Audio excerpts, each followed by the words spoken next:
Situata financiare e Europës nuk është ndër më të favorshmet, por pavarësisht nga kjo, kryeministri Rama është i bindur se i ka sjellë parlamentit një projekt buxhet që garanton rritje ekonomike pa masa shtrënguese. Në tërësi, situata e përgjithshme financiare, sidomos e kontinentit ton, nuk e frymëzon shumë forcën e rritjes ekonomike. Ndërkohë, ne në këtë buxhet jemi përmbajtur zgjedhjes më të rëndësishme europiane, që është ajo e mbështetjes së rritjes pa masa shtrënguese. Gjatë diskutimit në parim në kuvend të projekt buxhetit dhe paketës fiskale për vitin 2015, Rama pohoi se në mungesë të opozitës, draftet ishin konsultuar e debatuar me partnerët ndërkombëtar.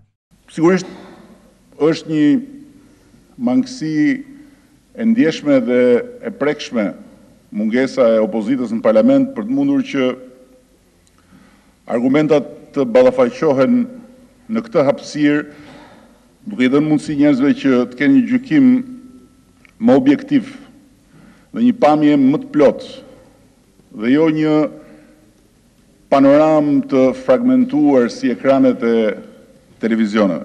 Buxheti është rezultat i konsultimeve dhe i përplasjeve konstruktive me partnerët tanë serioz ndërkombëtar, Fondin Monetar dhe Bankën Botërore, dhe i mbështetjes nga grupi ynë prestigjioz i këshilltarëve të Qendrës për Zhvillim Ndërkombëtar të Universitetit Harvardit.